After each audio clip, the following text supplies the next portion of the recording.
Eh bien, bonsoir à tous les amis, supporters, supportrices parisiens, amoureux du football, supporters de notre club, bienvenue à vous. On se retrouve pour la vidéo FAQ. Voilà, j'ai enfin trouvé le temps de vous la faire. Je vous avais dit que je la ferais quand les 13 000 sortiront. Ben finalement, en fait, j'ai mis tellement de temps à la faire qu'elle est sortie, je suis déjà à 14 000. Mais c'est pas grave, les amis. Donc, j'ai pris quelques questions sur le PSG, les plus importantes. J'ai pas pu répondre et prendre toutes les questions, bien évidemment, donc vous me pardonnerez. J'ai pris les questions qui revenaient donc le plus souvent sur ma vie privée et sur le PSG, puis 2-3 petites questions bonus comme ça que j'ai décidé de faire.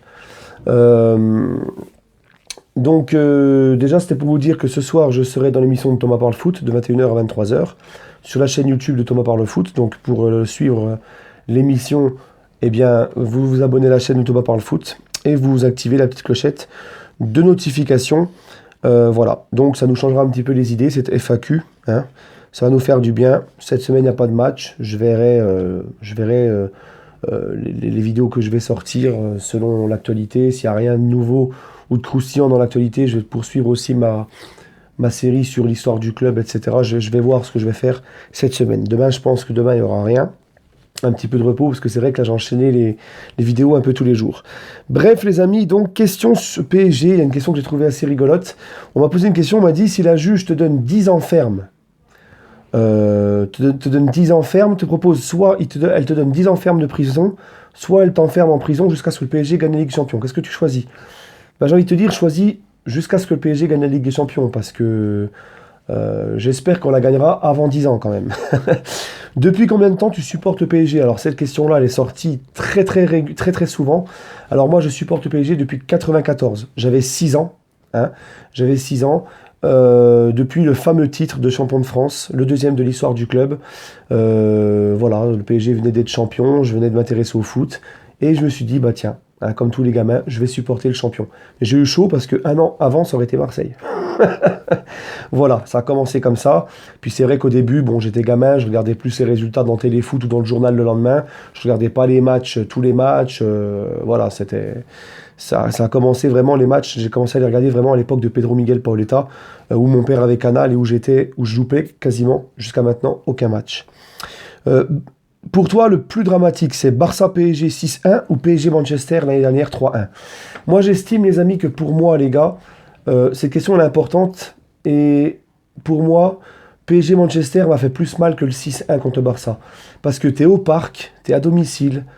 C'est contre un Manchester complètement remanié avec beaucoup d'absents. C'était un fiasco total. Tandis que Barcelone-PSG, j'ai beaucoup souffert, mais tu te dis, voilà, il y a eu des grosses erreurs d'arbitrage. C'était au Camp Nou, c'était face au Barça, tu avais Messi, Suarez, Neymar. Là, tandis que là, face à Manchester, c'est devant ton parc, c'est devant le parc, devant le public. Tu prends une désillusion incroyable, 3-1 dans la gueule. Face à une équipe de Manchester avec un Pogba suspendu, il manquait Martial, il manquait Sanchez, il manquait énormément de monde au milieu. Tu avais des joueurs qui sont venus au parc, ils n'avaient même pas leur nom de floqué sur le maillot. Manchester m'a plus marqué. Manchester m'a plus marqué que Barcelone. Alors, Barcelone m'a déjà beaucoup marqué, enfin bref. Mon plus beau souvenir en tant que supporter parisien. Alors, j'ai divisé la question en deux. Je vais prendre catégorie hors QSI et la catégorie QSI. Hors QSI, mon plus beau souvenir en tant que supporter parisien, c'est la Coupe des Coupes 96. En plus de ça, j'ai regardé le match avec mon grand-père. C'était une Coupe d'Europe, c'était magnifique. À l'époque, j'avais 8 ans. Ça reste pour moi un grand souvenir. En plus, c'était avec mon grand-père paternel qui est décédé en 2005, qui m'a quasiment élevé, donc c'était quelque chose de très particulier. C'est mon plus beau souvenir. Et sous QSI, mon plus beau souvenir, c'est le fameux match où on élimine Chelsea à 10-11 à Stamford Bridge, avec la tête de David Luiz et la tête de Thiago Silva. À 10-11 en plus, après l'expulsion de Zlatan, c'est mon plus beau souvenir sous QSI. Et pour moi, ça reste notre plus beau match européen sous QSI, parce que c'est une qualification, t'es à 10-11, et là on avait une équipe de soldats. Là on avait une vraie équipe de guerriers, de bonhommes qui portaient leur coronets. Voilà. Le joueur qui m'a le plus marqué au PSG, moi, c'est Paoletta. Non, ça, c'est la dernière question sur le PSG. Le joueur qui m'a le plus marqué, c'est Paoletta, dans le sens où Paoletta, c'est là où j'ai commencé à regarder tous les matchs. C'était notre buteur historique de l'époque. Il m'a marqué par son humilité, par tous les buts qu'il a marqués au Paris Saint-Germain. la classe qu'il avait, combien de fois il nous a sorti de la merde, les titres remportés avec lui, hein, les Coupes de France, les Coupes de la Ligue. C'est vraiment quelqu'un qui m'a beaucoup marqué, Paoletta. À l'époque, quand je marquais, je faisais l'Aigle des Açores aussi. Je pense que j'étais pas le seul à le faire. Il m'a plus marqué que Rai ou Ronaldinho, parce que Rai, c'est vrai que j'étais encore gamin, je regardais pas tous les matchs. Quand il a quitté le PSG lors de la saison 97-98, j'avais 9 ans. Quand il est parti, donc j'avais 10 ans, en 98, j'avais 10 ans. Ronaldinho, je regardais pas encore tous les matchs, parce que mon père n'avait pas Canal, c'était difficile. Je regardais pas tous les matchs, il est resté que 2 ans, on n'a rien gagné avec lui, c'est pas pareil. Paoletta, Paoletta, c'est vraiment, vraiment, c'est un truc de fou. Ce joueur-là, ce qui m'apporte, la nostalgie que j'ai encore d'en parler. Hein, Paoletta, rien que j'en parle, je commence à être, ça commence à monter. C'est vraiment quelqu'un qui m'a beaucoup marqué, Paoletta. Dans ma vie privée, donc, est-ce que tu pensais être suivi par autant d'abonnés? Franchement, les amis, non. 14 000 abonnés, pour moi, c'est énorme. Je m'y attendais pas du tout, en toute sincérité. Hein, je fais pas le mec modeste ou quoi. J'aurais jamais pensé être suivi par autant de personnes. Alors, par rapport à d'autres youtubeurs, c'est rien, 14 000 abonnés, c'est rien. Mais pour moi, c'est déjà beaucoup. Et je tiens à vous remercier encore du fond du cœur d'être de plus en plus nombreux à me suivre. Pourquoi es-tu boulanger? Alors, pourquoi je suis boulanger? Parce que mon père, j'ai grandi avec mon père qui avait sa boulangerie-pâtisserie de 1989 à 2011. J'ai grandi dans ce domaine-là. À la base, moi, je voulais faire vétérinaire, mais j'étais tellement un cancre à l'école que j'ai pas pu faire d'études dans ce domaine-là. J'ai décidé d'arrêter l'école après ma deuxième année de quatrième. Voilà, après mon année de quatrième, j'avais redoublé mon année de sixième. Du coup, je suis parti en pré-apprentissage à l'âge de 15 ans et je suis devenu boulanger. Voilà, donc j'ai pas fait de grosses études. Est-ce que tu pourrais venir vivre en Île-de-France pour aller plus souvent au parc? J'aurais pu, mais le problème c'est que j'ai 2 filles d'un premier mariage. Je suis séparé de la maman. Mes filles sont à Dijon. Je peux pas partir et être loin de mes filles. Voilà pourquoi je reste sur Dijon. Voilà. Puis j'ai à peu près tout sur Dijon. J'ai mon père, j'ai mes amis d'enfance. C'est pas facile. Mais si je reste sur Dijon, c'est surtout pour mes filles. Les débriefeurs que je suis. Alors, Snake Hill, des Girondins de Bordeaux, Tariq Débrief, Thomas Parle Foot. Je suis aussi Alex de Castro. J'aime beaucoup aussi chez les débriefeurs parisiens, Say Suicidity, Abou, les deux avec qui je suis très proche. Tarek aussi, de Monaco, je suis très proche de lui. Snake Hill aussi un petit peu, on se parle un petit peu sur WhatsApp. Sinon, j'aime bien les analyses de Sacha Benita. J'aime bien ses analyses au niveau des analyses foot, où je le rejoins beaucoup, très souvent. Et voilà. Voilà, c'est à peu près tout, les amis. Sinon, qu'est-ce qui t'a donné envie de faire des vidéos? En fait, moi, là-bas, c'était même pas prévu. Je parlais souvent de foot. Je parlais du PSG, je parlais même du foot en général avec beaucoup de potes d'enfance à moi. On se parle souvent sur WhatsApp parce que moi, je suis un dingue de foot et vous l'avez compris, plus particulièrement du Paris Saint-Germain. Et j'ai beaucoup d'amis d'enfance qui sont pour Marseille, mais aussi beaucoup d'amis d'enfance qui sont pour Paris. Et en parlant chaque fois de foot avec eux, beaucoup m'ont dit, franchement, tu as des super bonnes analyses, pourquoi tu n'essaies pas de faire journaliste sportif? Pourquoi tu n'essaies pas de faire une chaîne YouTube sur le foot? Tu donnes ton avis, ça serait bien, tu parles bien et tout, essaie de postuler dans des émissions, Et puis c'est vrai que moi à l'époque je suivais Abou, je suivais aussi Sabri. Sabri, je continue toujours d'ailleurs à le suivre, j'ai oublié de le signaler tout à l'heure dans la question d'avant. Sabri, je le suis aussi. Hein. Donc voilà. Et je me suis dit, pourquoi pas me lancer? Voilà, je me suis lancé. Et puis le frérot Abou, je suis venu vers lui, il m'a donné des conseils, on s'est rapproché un petit peu. Ensuite, je l'ai rencontré chez lui, il m'a donné un peu de force, il m'a donné des conseils. Et sur ça, je lui remercierai pour toujours, quoi. Mes origines. Moi, je vais pas faire le mec Front National, mais comme on dit, je suis un pur Français. Voilà. J'ai pas d'origine maghrébine, j'ai pas d'origine de pays de l'Est ou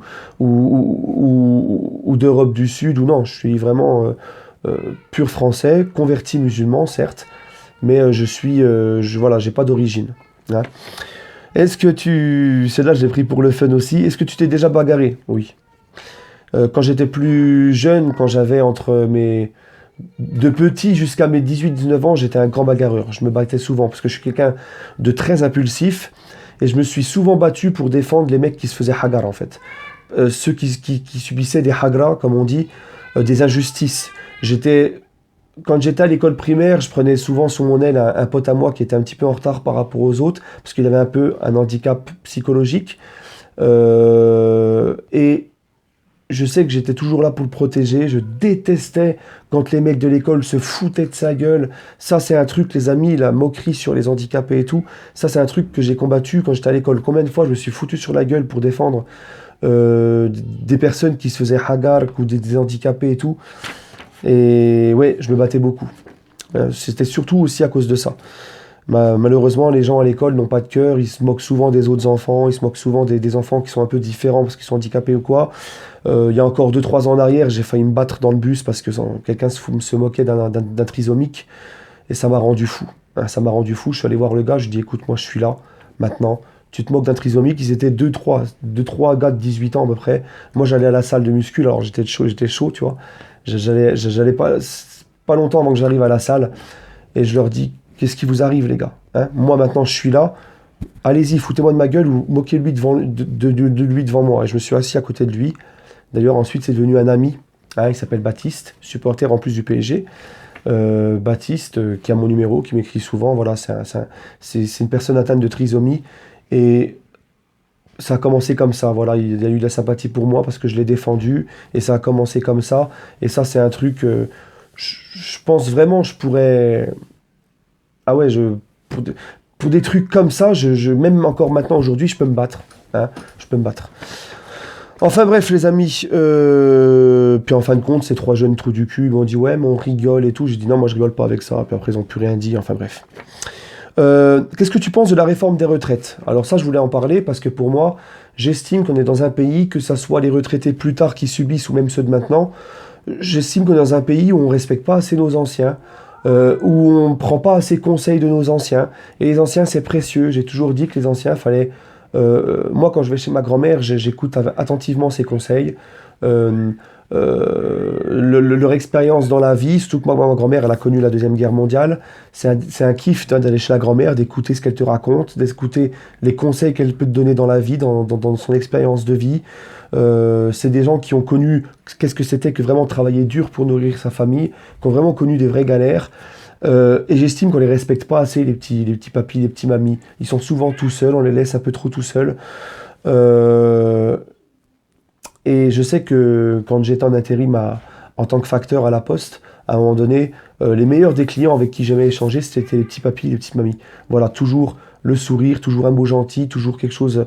Franchement, cette génération-là, les générations des grands-mères et tout, quand ils vont partir, ça va faire mal. Et c'est pour ça, les amis, je me bats toujours, je le dis souvent sur Snap. D'ailleurs, si vous voulez me suivre sur Snap, c'est Parisien88 DBRF. Je le dis souvent sur Snap quand je vais voir ma grand-mère et tout. Les amis, faites les efforts. Appelez vos grands-parents. Appelez vos grands-parents. N'attendez pas que ce soit eux qui vous appellent. C'est pas à eux de vous appeler, c'est à vous de les appeler. C'est vous les plus jeunes. C'est vous qui leur devez le respect. C'est à vous de les appeler. Voilà, moi je fonctionne comme ça. J'estime que c'est pas aux grands-parents d'appeler pour prendre des nouvelles. Il y en a beaucoup qui sont comme ça. Ouais, papy, mamie m'appellent pas, machin, ceci, cela. Est-ce que toi tu les appelles, hein? Est-ce que toi tu les appelles? Moi j'ai personnellement dans ma famille des gens qui n'appellent jamais ma grand-mère. De toute l'année, ils ne l'appellent jamais, ils vont jamais la voir. Et après, ils pleurent que ma grand-mère ne les appelle pas pour leur anniversaire. Mais est-ce que toi, tu appelles ta grand-mère au moins une fois dans l'année pour lui demander des nouvelles? Non, jamais. Tu vas jamais la voir, tu ne demandes jamais de ses nouvelles. Après, tu viens pleurer parce que elle ne t'appelle pas pour ton anniversaire ou quoi. Ça veut dire quoi, ça, hein? Enfin bref, nos anciens sont un peu trop... voilà. Sont pas assez respectés dans cette société, Bref, pourquoi 88? Alors ça, c'est une question qui m'est souvent revenue depuis le début que j'ai ma chaîne, parce que 88, c'est tout simplement, c'est pas mon numéro de département, c'est mon année de naissance. Voilà. Alors, je fais une petite question bonus. Chinois ou grec? Moi, je préfère largement le grec ou le snack. Nous, ici, à Dijon, on dit snack. À Paris, on dit grec. Moi, je préfère me taper un bon hamburger ou un bon tacos frites qu'un chinois. Voilà. Après, chacun ses goûts. Les sushis, tout ça, c'est pas trop ma tasse de thé. Justement, thé ou café, moi je suis un grand consommateur de café, mais j'aime bien le thé, surtout le thé à la marocaine. Moi qui a été élevé par mon père avec sa femme qui est marocaine, avec une belle-mère marocaine, le thé à la marocaine, magnifique. Mais franchement, les gars, café, c'est la base, c'est la vie. Voilà les amis, j'espère que cette vidéo vous a plu. N'hésitez pas à laisser un petit commentaire. Sur ce, prenez soin de vous. Et encore une fois, un grand merci pour les 14 000 abonnés. Et retrouvez-moi ce soir dans l'émission Thomas Parle Foot. Prenez soin de vous et allez Paris.